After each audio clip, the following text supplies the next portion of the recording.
자, 여러분들 음식점에 가면은요, 짜장면 맛이 아주 좋다 그러면은요, 뭔가 그 안에 비밀이 있습니다. 뭔가 이 소스가 다르다든지, 가끔 이 맛집에 가는 탐방 이야기를 이게 드라마가 아니라 다큐멘터리로 이렇게 보다 보면은요, 막 카메라맨이 막 돌아다니다가 막 초점이 쫙 맞춰지면서 저게 비밀이다. 저 소스에 뭔가 비밀이 있다. 얘기를 합니다. 그 소스를 딱 분석해 보면 분명히 이 맛의 원인이 거기 있다. 나중에 그 소스의 맛을 갖다 분석해 보니까는 요즘에 그래도 참 많이 달라진 것 같아요. 옛날에는요 막 감추고 그러잖아요. 막 이거 절대 안 가르쳐줘요. 그런데 요즘엔 다 가르쳐줘. 그래서 가끔 그래요. 이렇게 다 가르쳐주는데도 불구하고 왜 다 맛집이 안 될까? 뭐 이런 생각도 들어요. 어쨌든 그 맛의 비밀은 분명히 있어요. 그것을 아는 사람이 있고 그것을 또 해내는 사람이 있고요. 오늘 비밀, 이 성경의 경건의 비밀, 여러분들 경건의 비밀이라는 것이 일단 끝부분에 설명을 분명히 하겠지만은요, 경건의 비밀은 하나님 믿으면은요, 여러분들의 삶이 변화돼요, 안 변화돼요? 변화되는 자체가 신기하다는 것이에요. 음식에 맛있는 것이 신기하다는 것이, 어떻게 짜장면이 이런 맛을 낼 수 있을까? 신기하다는 것이에요. 너무나 신기롭고 놀라운 것에 대한 비밀을 표현하는 거예요. 그러니까 예수 믿어가지고 여러분들이 이렇게 예배드리고 하나님의 은혜 안에 있다는 것은요, 놀라운 경이로운 일이에요. 큰 축복입니다. 그래서 비밀이 될 수 있는 것이에요. 이것은 아는 사람만이 이 안에 있는 것이고요. 선택받은 백성만이 구원받는다는 것이에요. 자긍심을 가지시기 바랍니다. 그러니까 예수 믿는 사람은요, 자긍심이 참, 이 자존감이 아주 커야 됩니다. 왜냐하면 우리 하나님의 백성이기 때문에. 다른 사람하고 다릅니다. 내 안에 누가 계십니까? 성령님이 함께 하시기 때문에요. 진짜 살아계신 성령님이 나와 함께 하시기 때문에 세상에 영이 함께 하지 않는 사람과 우리는 다르다는 것이에요. 이스라엘 백성들이 가장 자존심 있게 생각한 게 뭔지 아십니까? 할례 받은 거예요. 우리는 할례를 받았다. 하나님께 선택받은 선택된 백성이라는 것이에요. 아주 당당했어요. 그래서요, 오죽했으면 이방 사람들을 대접할 때도요, 그들은요, 어쨌든 간에 물질료도 딸릴 수 있고 경제적으로도 여러 가지 부분에서 약간 가난할 수 있어도요, 당당함이 있어요. 왜? 나는 하나님의 사람이라는 거예요. 여러분들 이 시대도 지금 이게 절실하게 필요합니다. 우리 하나님 믿는 사람입니다. 아멘? 돈이 있고 없고 이게 중요한 것이 아니라 우리 하나님 믿는 것 자체가 자존감이에요. 그 은혜 가운데 가는 사람들은 그 은혜 가운데 당당할 수 있고 다른 사람 볼 때마다도 이 말씀 주권 안에 있는 사람을 통해서 세상은 변화되거든요. 그러니까 여러분들이 가는 곳에는요, 은근히 영의 영향력이 미쳐야 안 미쳐요? 미치게 돼 있어요. 이렇게 하나님의 믿는 사람들에게 나타난 영향력, 목사님 별로 없는 것 같은데 아니에요. 진짜 영이 임한 사람이 가는 곳에는요, 하나님이 가시기 때문에 그곳엔 변화가 일어나게 돼 있습니다. 그래서 이 바울 사도가 얘기하는 것은 경건의 비밀이다. 하나님 믿어가지고 변화되는 이 놀라운 경이로운 사건에 이 경건에 대해서 그것을 비밀로 표현하는 것이에요. 이것은 아는 사람만 아는 것이다. 믿는 사람은 이걸 통해서 변화되는 것이고 모르는 사람은 몰라가지고 불쌍하게 되는 것이고, 나는 여러분들이 영적인 은혜 가운데 있는 것을 정말 감사하시기 바랍니다. 감사하시기 바랍니다. 오늘 본문의 말씀에 보면요, 바울 사도가 디모데를 향해서 경건의 비밀까지 이렇게 풀어갑니다. 이유는 한 가지입니다. 바울은 이 생이 얼마 안 남았어요. 그러면 누군가가 이 일을 감당해야 돼요. 바울 사도가 에베소 교회를 세워놨어요. 그 에베소 교회가 은혜 가운데 자라기 위해서 지도자가 필요한 것이에요. 그래서 디모데라는 훌륭한 사역자를 갖다 파송해서 보냈어요. 디모데야, 네가 가가지고 에베소 교회를 잘 이끌어봐라. 막상 가서 이끌다 보니까는 어려워. 힘들어. 성도들이 잘 따라주느냐? 안 따라줘. 잘. 어리고 부족하다고 얘기하는 사람도 있고, 아유, 이거 바울 사도에 비교해 보니까 이 디모데라는 사람이, 이게 보니까 역량이 좀 다. 뭐 이렇게 보는 사람도 있고, 항상 꼭 외모 가지고 취하는 분들이 있어요. 이번에도 목사님 모임 갔는데 목사님 어떤 분이 그러시더라고요. 이번에 큰 교회 후임자가 왔는데 되게 젊으신가 봐요. 그러니까 세습한 것 같지는 않고 다른 데 이렇게 오셔서 이게 된 것 같아요. 정식적으로. 근데 되게 젊은 목사님을 세우셨어요. 그러니까 이게 젊은 목사 세우니까는 목사님이 얘기를 하면서 그냥 얘기하더라. 아이고, 너무 젊대. 여러분들 젊다고 말씀을 못 전합니까? 아멘. 그냥 젊다는 것 자체로 그냥 뭐 부족하다고 생각하는 것이에요. 어쩌면 당시에 에베소에 간 디모데의 모습이 젊지요, 어리지요. 바울 사도가 뭐 비교가 되겠습니까? 당연히 이게 밀리는 것이에요. 하필이면 바울하고 비교를 하고 있어요. 당대 세계 최고의 리더자 아닙니까? 그러니까 비교할 걸 비교해야 되죠. 당연히 눌릴 수밖에 없고 욕먹을 수밖에 없어요. 바울 사도가 디모데에게 네가 가서 이 사역을 하면서 힘든 부분이 많이 있다. 그래도 잘만 감당하고 나간다면 너를 통해서 나와 같이 이 지경이 변화되는 역사가 일어날 것이다. 뭐 이 얘기를 하는 것입니다. 그 역사가 그 디모데를 통해서 이루어집니다. 하나님이 이 비전을 통해서 누군가가 필요하다는 것이에요. 필요할 때 그에게 경건의 비밀도 알려주는 것이고 어떻게 이겨내게 될지 이겨내는 방법도 알려주는 것이고요. 그래서 여러분들 말씀을 듣는 여러분들은 참 복된 것입니다. 순간이에요. 지난번에 그 한중 엔터테인먼트 회사의 진초로 대표의 그런 얘기를 좀 들었어요. 진초로 대표 뭐 여러분들 모르시면은요 지금 CEO 중에서요 젊은 CEO 중에서 아주 최고의 지금 뜨고 있는 분이라고 볼 수 있죠. 그 신문 기사의 내용을 보니까는요 이분이 한강 때 난 몰랐는데 한강 때에서 자살할 뻔한 분이더라고요. 하는 것마다 안 되고 안 풀리고 막혀 있어가지고 이제 끝이다. 술 먹고 나서 한강다리에서 추운 겨울날 떨어서 이제 끝내자. 그리고 한강다리에서 가서 뛰어내리려고 딱 했어요. 근데 어떤 아주머니가 지나가면서 그래요. 아이고 젊은 양반 지금 뛰어내리면 얼어 죽어. 지금 하필 죽으려면 좀 이따 봄에 죽어. 따뜻하게. 물 따뜻해 죽어야지. 왜 이렇게 추울 때 죽냐고. 이 말을 들으니까는 갑자기 웃음이 나오는 사람이 자살하려다가 이건 뭐야. 그러고 나서 참 그래. 그냥 자신이 헛웃음을 하면서 그 아주머니가 지나치면서 한 말이지만은 그 아주머니는 나름대로 똑똑한 아주머니 같아요. 그 사람에게 야 사십시오라고 얘기하는 것이 아니라 유머틱하게 접근한 거 아닙니까? 얼마나 멋진 말이에요. 주술하기 직전에 있는 사람에게 아이고 얼어 죽어 지금 죽으면 너무나 웃긴 말이죠. 봄에 죽으라고 얘기하는 것도 웃기고. 그 말 듣고 자기가 미소 한번 딱 지고 나서 인생 이렇게 살면 안 되지. 나도 누군가에 이렇게 도움을 받는구나. 인생이 그러고 나서 다시 재기해서 일어나가지고요. 그가 그렇게 훌륭한 사람이 됐다는 얘기를 하더라고요. 참 그런 것 같아요. 참 삶의 모든 모습을 보면요. 참 단조로운 것 같아요. 하나님은 여러분들을 통해서 이 생육하고 번성하라고 한 것 같이 하나님의 계획은 늘 있습니다. 그걸 통해서 다양한 방법으로 여러분들이 하나님의 뜻 안에서 그 길로 가게 하셔요. 힘든 일을 갖다 두려워하지 마세요. 제발 부탁드리는데요. 예수 믿는 사람들은 힘들 걸 힘들다고 얘기하지 않을 수 있도록 애를 쓰십시오. 목사님 힘든데요? 알아요. 모르는 거 아니에요. 힘들어요. 지금 당장 그 근심 걱정이 있어요. 알아요. 그러나 우리는요. 이 땅에 있는 것에 미련 두고 사는 것이 아니지 않습니까? 아멘. 그래서 근심하지 말자는 것이에요. 그래서 감사하자는 것이에요. 그래서 기뻐하자는 것이에요. 바울 사도는 디모데가 정말 힘들고 어려운 상황이 있어요 지금. 그러나 그가 영적인 지도자가 되기 위해서는 이 과정이 필요하다고 생각하고 다양한 방법으로 가르쳐준다는 것이에요. 여러분 14절 말씀을 읽어보실래요? 14절 시작.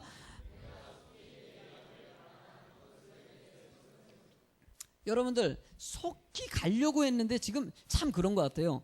디모데전서가 이 말씀이 참 중요한 포인트가 있어요. 속히 내게 그러니까 이 편지를 쓴 목적을 얘기하는 건데 가고자 했으나 못 갔다는 것이에요. 못 갔으니까는 뭔가 내가 생각하는 말을 전달해 줘야 되지 않습니까? 그러다 보니까 편지를 쓴 거예요. 그랬더니 이 편지가 남아가지고 우리 성경이 들어가지고 우리가 지금도 말씀을 읽는 거예요. 물론 그럴 수 있죠. 디모데가 바울 사도에 직접 에베소 교회에 가가지고 디모데에게 얘기하는 것을 옆에서 막 받아줬고 해가지고 지금 이렇게 기록될 수도 있겠죠. 그러나 어쨌든 간에 이 상황이 안 가게 됐다는 것은 여러 가지 상황이 지금 안 좋은 거예요. 여러 가지 갈 상황이 안 된 것이죠. 안 좋았지만 안 좋은 것을 통해 가지고 디모데 전후서가 쓰여진 거예요. 할렐루야. 참 보면은요 역사서가 이렇게 쓰여지는 것도 마찬가지고 하나님의 뜻이 이렇게 이어지는 거 있지 않습니까? 그런 거 보면요 참 그런 것 중에서 힘든 일들이 꼭 있고 그것을 넘어가면 그게 간증이 돼서 그게 하나님의 큰 뜻을 이루는데 쓰임받게 들어가요. 요즘에 이제 새벽에 이번 주 철야 때는 여호수아 얘기를 하거든요. 라합 여인에 관한 얘기를 이번 주 철야 때 합니다. 오세요. 광고하는 거예요. 철야 때 오면 라합에 관해서 궁금하십니까? 철야 때 와서 이렇게 말씀 듣고 얼마나 은혜 줬습니까? 철야를 좀 기도 좀 하시고 그래야 되는데 참 안타까워요. 여러분들 라합 얘기를 보면요, 라합이 여리고성 안에 있습니다. 여인이에요. 뭔가 세상에 대해서 물정 그렇게 아는 분이 아니에요. 그런데 소문을 들어보니까 이스라엘 백성들이 홍해를 건넜다는 것이에요. 광야의 어려운 상황 가운데, 이 사막 같은 이 광야 생활 가운데서도 40년 동안 만나와 메추라기로 하나님이 지키셨다는 소식을 듣습니다. 거기서 믿음이 들어갑니다. 그 믿음이 들어가는 것이 만약에 여러분들 홍해 사건이 없었다면, 광야의 고난이 없었다면 그것이 그의 귀에 들어가요, 안 들어가요? 안 들어가는 거예요. 그런 사건을 통해서 간증이 되니까 소문이 퍼져가지고 결국 여리고성 안에 있는 라합에게까지 전달이 되니까 그 사람이 정탐꾼 2명 왔을 때 감춰주는 일들이 거기서 진행되더라는 거예요. 그러니까 은혜는요, 또 다른 은혜를 만들게 돼 있어요. 아멘? 우리 교회가요, 힘든 일, 어려운 일 겪을 때마다 저는 그래요. 그래, 그것이 은혜이다. 이겨냈을 때는 간증이 되고, 간증은 또 다른 은혜를 만들고, 그것이 또 다른 은혜를 만들고, 그것이 또 다른 은혜를 만들고, 그것이 또 다른 은혜를 만들고. 할렐루야. 그러면요, 참 신앙생활하는 것은 큰 축복이라는 생각이 늘 들어요. 예수 믿는다는 것 자체가 참 복이에요, 여러분들. 본문의 말씀같이 바울 사도가 디모데에게 서신서로 어쩔 수 없이 쓴 서신서지만 이것이 기록에 남아가지고 우리들에게 은혜가 되고, 또 목회자 훈련시킬 때요, 이 디모데에서는 상당히 큰 영향력을 미칩니다. 많은 사람들에게 그게 시사하는 바가 큰 것이죠. 여러분들 15절의 말씀을 한번 읽을까요? 리더자의 모습에 대해서 바울 사도는 이렇게 얘기합니다. 15절 시작. 하나님의 집에서 어떻게 행하여야 할지를 알게 하려 함이니,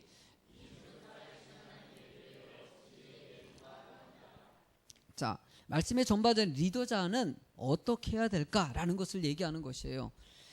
예, 우리들의 행할 바는요, 하나님의 뜻 안에서 어느 정도 하나님이 이미 계획하고 있어요. 그래서 생각나게 한다는 말씀의 뜻이 있습니다. 성령님이 내 안에 계시기 때문에 너희로 생각나게, 내가 직접 배우지 않아도 하나님이 떠오르게 하신다는 것이에요. 그러니까 여러분들 가르친다는 의미보다는요, 깨닫는다는 것이 어쩌면은요, 성경적으로는 상당히 가깝고 아주 은혜가 되는 말씀이 될 수 있어요. 여러분들이 깨닫는 성도가 되시기 바랍니다.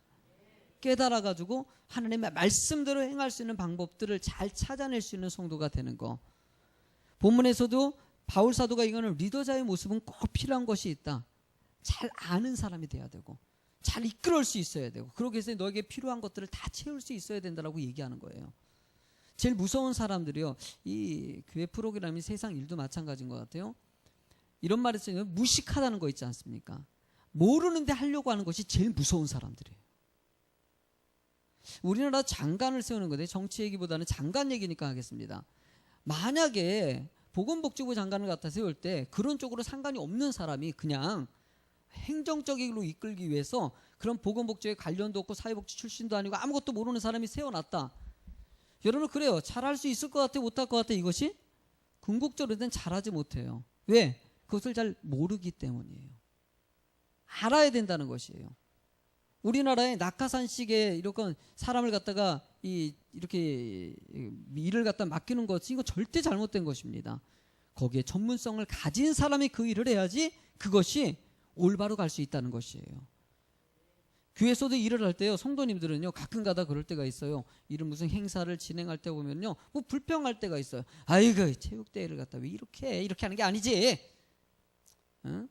아유, 기도회를 이렇게 하는 게 아니지. 야외배를 이렇게 하는 게 아니지. 뭐 이렇게 은혜는 가요. 만약에 이 사람이 진짜 제대로 알고 있다면은 체육대회 프로그램을 잘 진행할 수 있고, 기도회 프로그램을 잘 준비할 수 있고, 야외배 프로그램을 잘 준비할 수 있는 사람이 이런 얘기한다면 인정해 주겠어. 그러나 잘 모르는데도 불구하고 그냥 한 가지만 보고 그냥 얘기하는 사람도 있어요, 없어요?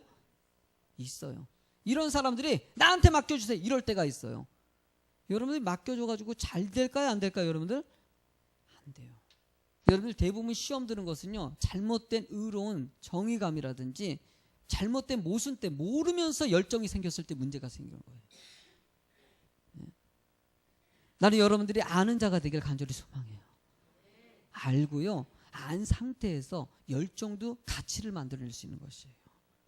모르는 사람이 그냥 분위기 타가지고 아이고 나도 할 수 있다, 저 사람 막 박수 받는 거 보니까 너무나 좋은 것이에요. 와, 세상에 박찬호 선수 보니까는 야구공, 야 진짜 나도 저렇게 한번 해보고 싶다, 나도 야구 선수 될게요. 아무나 됩니까? 훈련 다 받고요, 준비되어 있어야지 하는 것이죠. 시켜주지도 않지요. 교회 안에서는 더 중요하다는 생각이 들어요. 아무나 하는 것이 아니라, 남이 했다고 그럴 것이 아니라 여러분들이 준비된 사람이 좀 되라는 것이에요. 바울세대 목적은 우리 인생 가운데서도 하나님이 원하는 정말 말씀 중심으로 바로 서 있는 이 사람이 됐을 때 이 사람에게 맡겨도 은혜가 된다는 것이에요. 개척할 때도 마찬가지인 것 같아요. 지금 개척이 점점 늘어나고 있어요. 왜 늘어나겠습니까? 매년마다 신학생들이 계속 배출되고 있는데 교회 성도가 늘지 않고 있어요. 기존에는 대형 교회에서는요, 지금 기축 재정이 들어간 교회들이 많아요. 그러면 사역자를 갖다가 내보내고 젊은 전도사님들을 채용하는 경우가 지금 늘어나고 있어요. 이러면 나이 드신 뭐 부목사님 같은 경우는 결국 어쩔 수 없이 그만두게 되고, 그러면 어디 갈 데가 있어요, 없어요? 지금은요, 갈 데가 없어요. 요즘에요, 어느 큰 교회에서요, 뭐 모집 공고라도 사역자에게 채용, 이렇게 사역자 모집 광고 내면은요, 이력서가 막 100통, 200통 이렇게 들어가요. 어떤 3, 400통까지 들어요. 이제 경쟁률이 점점 심해져요. 작은 데는 말 그대로 별로 그렇게 사례비가 크지 않으니까 별로 안 들어가려고 또 그러고, 그러다 보니까 갈 데가 없으니까 어쩔 수 없이 개척하는 목사님들이 늘어날 수밖에 없어요. 왜? 수급 불균형이 이미 돼버렸어요. 제가 이런 글에 대해서 페이스북에 글을 하나 좀 올렸었더니 어떤 분이 그런 얘기 했더라고요. 다양한 목회 방향성에 대해서 얘기를 해주는 분이 계셨어요. 그래요, 아는 사람은요, 여러분 목회도요, 이제는 좀 알고 해야 된다는 생각이 들어요. 그냥 하나님의 은혜만 있고 그냥 개척하면은 하나님의 사람 보내주고 뭐, 이게 아니라 어떻게 설교를 해야 될지, 어떻게 신방을 해야 될지, 어떻게 프로그램 진행해야 될지, 여러 가지 방법들을 준비를 잘 해놓고 진행했을 때 그게 하나님의 은혜까지 성도님들이 말씀 안에 잘 자라나게 되는 것이죠. 그만큼 여러분들 이 세대는요, 준비하지 않으면, 저 요즘에도 우리 교회를 이런 생각이 들어요. 좀 더 고급화하고 싶다. 그래서 이번에 리더자 할 때도 얘기했고요, 교육자들에게도 얘기했고요, 좀 수준을 높이고 싶어요. 예수님이요, 오셨을 때 예수님이 말씀 전하는 방식은요, 파격적인 방법이면서 상당히 세련됐어요.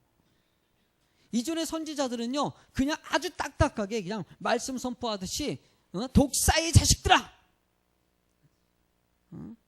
막 그러면서 잘못된 것을 직설적인 화법을 쓰고, 그리고 안 되는 거에서 그냥 간단하게 비판하고 정죄했으면서 했었던 것이 선지자의 모습들이었어요. 근데 예수님 오셨으면요, 비유법을 씁니다. 얘들아, 달란트의 비유를 들어라. 얼마나 세련됩니까? 그 달란트 비유 속에 의미가 많은, 정말 놀라운 의미가 담겨져 있지 않습니까? 누룩의 비유를 통해 가지고 그렇고, 여러 가지 비유법도 쓰고요, 거기다가 포용적인 말씀, 상대방에게 아픈 데를 먼저 치료해 주고요, 말씀으로 잘못된 거 지적하기보다는 상대방의 상처를 먼저 쓰다듬으면서 그러면서 접근하는, 정말 세련되고요, 정말 새로운 방식으로서 접근했던 분이 예수님이셔요. 예수님께서는요, 이런 모습 보여주면서도 우리들에도 그래요. 사도행전에 있는 사역들의 모습을 보면요, 점점 나아지는 것이 보여져. 달라지는 것이. 그러니까 지금도요, 이것이 진행형입니다. 지금도요, 말씀은요, 더 새로워져야 됩니다. 교회도요, 더 세련되어져야 됩니다. 늘 옛날이고 믿으면 안식이 아니라 이 시대에 맞게, 사람들에 맞게 여러 가지 프로그램을 진행할 수 있어야 되고, 거기에 지혜가 필요하다는 것이에요. 저는 우리 교회가요, 하나님이 기뻐하는 이 세대에 정말 필요한 교회가 되길 소망합니다. 성도들 새신자 왔을 때도요, 우리 성도님에게 부탁드리는데, 새신자를 영접하는 것도요, 정말 지혜롭게 하시기 바랍니다. 서로 간에 정말 인격을 갖춰가지고, 오셨습니까? 앉으세요. 밥 먹고 가세요. 이게 아니라 정말 안녕하세요, 표정도 탁 해서 상대방의 제 예의를 갖춰가지고 관계를 가지고 뭐 이렇게 하면서 좀 접근해 주시고 관계를 가져주는 모습을 좀 보여준다든지, 여러 가지 시설 면에서도 그렇고 우리가 돈을 들이지 않아도요 깔끔하고 단정지고 세련되게 할 수 있어요, 없어요? 할 수 있어요. 여러분들 항상 여러분들의 오늘 오전에 말씀이 참 중요하다는 생각이 듭니다. 여러분들 좀 최선을 다해 봅시다. 최선을 다해서 조금 더 하나님이 기뻐하고 참 준비된 교회의 모습을 만들어가는 거, 이건 이 시대에 정말 필요한 교회 목회라는 생각이 들어요. 여러분들 우리 3절 말씀 16절 말씀을 같이 한번 읽어보도록 하겠습니다. 시작. 그도다